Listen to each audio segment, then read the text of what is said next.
Le voyage du prophète Mohammed, paix et salut sur lui, connu sous le nom de Miraj, est un événement d'une importance capitale dans l'histoire de l'islam. Il se déroule à une époque particulièrement difficile pour le prophète et ses compagnons.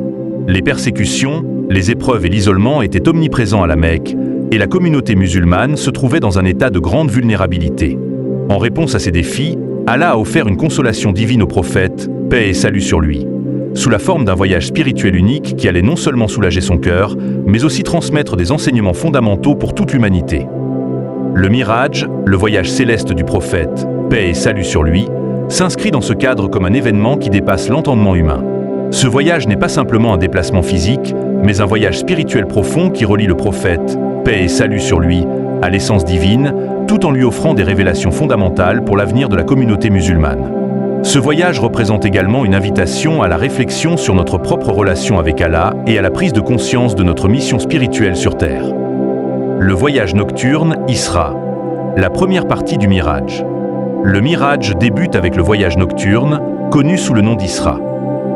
Dans cette première phase, le prophète, paix et salut sur lui, est transporté de la mosquée Al-Haram à la Mecque à la mosquée Al-Aqsa à Jérusalem, un lieu de grande signification dans l'islam. Ce déplacement se fait non pas par un moyen de transport ordinaire, mais sur une monture céleste, le Burak, un cheval ailé extrêmement rapide, représentant la rapidité du voyage spirituel. Cette traversée de plusieurs centaines de kilomètres en une seule nuit représente une expérience surnaturelle. L'Isra n'est pas seulement un voyage géographique, mais une transition spirituelle entre deux mondes. Celui de la terre, où les musulmans font face à des épreuves, et celui du ciel, où ils sont appelés à trouver réconfort, guidance et inspiration divine. Lors de son arrivée à la mosquée Al-Aqsa, le prophète, paix et salut sur lui, accomplit la prière en compagnie des autres prophètes, symbolisant l'unité des messages divins. C'est à ce moment que se manifeste l'idée fondamentale de l'islam. Tous les prophètes, du premier à Muhammad, paix et salut sur lui, ont été envoyés par un seul Allah et ont prêché le même message d'adoration de Dieu seul. La prière à Al-Aqsa, un acte de continuité et d'unité. La prière collective du prophète, paix et salut sur lui, avec les autres prophètes à Al-Aqsa a une signification profonde. Elle symbolise l'unité entre les révélations divines et la continuité des messages de Dieu à travers les âges. En priant avec des prophètes comme Adam, Ibrahim, Abraham, Moussa, Moïse et Issa, Jésus, le prophète, paix et salut sur lui, incarne la mission universelle du message divin, l'adoration du seul Dieu. Ce moment souligne également la connexion spirituelle entre les trois mosquées les plus sacrées de l'islam. La mosquée Al-Haram à la Mecque, la mosquée Al-Aqsa à Jérusalem et la mosquée du prophète à Médine. Ces lieux sont des symboles de bénédiction et de sainteté, et leur lien, renforcé par le voyage du prophète, paix et salut sur lui, rappelle l'importance de ces sites dans la vie spirituelle des musulmans. L'ascension, Miraj, la montée vers les cieux. Après avoir prié à Al-Aqsa, le prophète, paix et salut sur lui, entame la deuxième phase de son voyage, l'ascension vers les cieux, connue sous le nom de Miraj. Accompagné de l'archange Jibril, paix sur lui, il s'élève à travers les 7 cieux. Ce moment mystique et puissant dépasse la compréhension humaine, car il symbolise l'ascension de l'âme humaine vers le divin. Dans chaque ciel, le prophète, paix et salut sur lui, rencontre un prophète différent. À chaque rencontre, il reçoit un message spirituel et une révélation qui renforce son rôle en tant que dernier messager. La rencontre avec Adam, le premier prophète, dans le premier ciel, est un moment symbolique marquant l'unité de l'humanité. Le prophète, paix et salut sur lui, rencontre également Ibrahim, Moussa, Issa et d'autres figures prophétiques, chacune de ces rencontres soulignant la continuité de la mission divine à travers les âges. Les cieux, les rencontres avec les prophètes.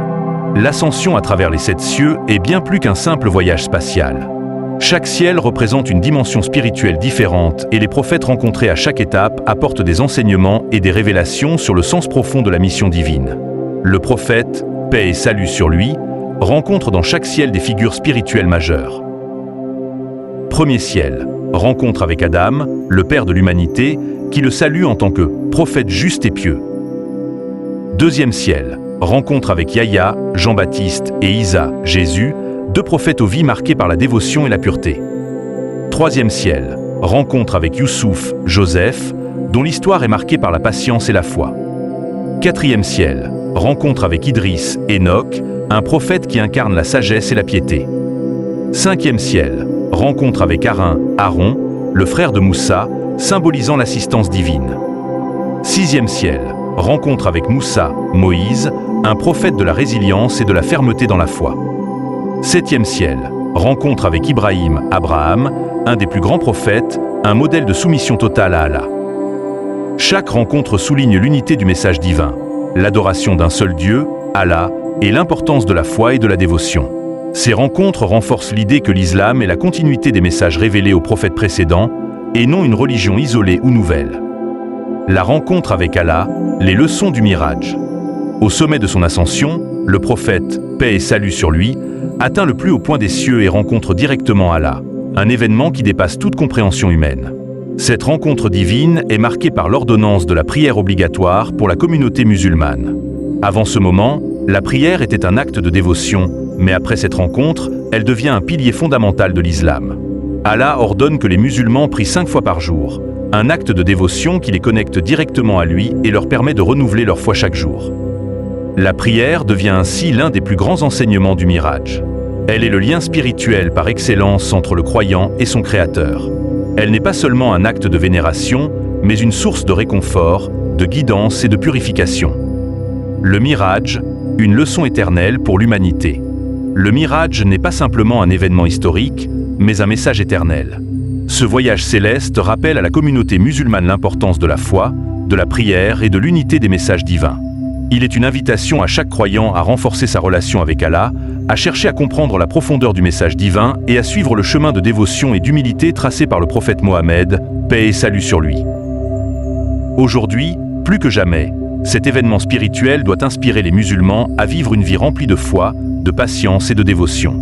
Le Miraj nous appelle à l'humilité et à la reconnaissance de la grandeur d'Allah.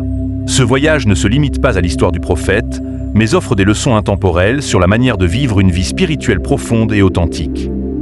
La réflexion sur le Miraj aujourd'hui. Le Miraj, bien que datant de siècles, reste une source de guidance pour les musulmans de tous âges. Il nous rappelle que la prière est le fondement de notre foi et qu'elle est un moyen de nous rapprocher d'Allah. Chaque étape du Miraj, chaque rencontre avec un prophète, et surtout la rencontre finale avec Allah, sont des rappels puissants de la nécessité de renforcer notre relation avec notre Créateur. Que cette réflexion inspire chacun à vivre une vie remplie de foi, de dévotion et de service à Allah, et qu'elle nous guide tous sur le chemin droit de la vérité et de la lumière.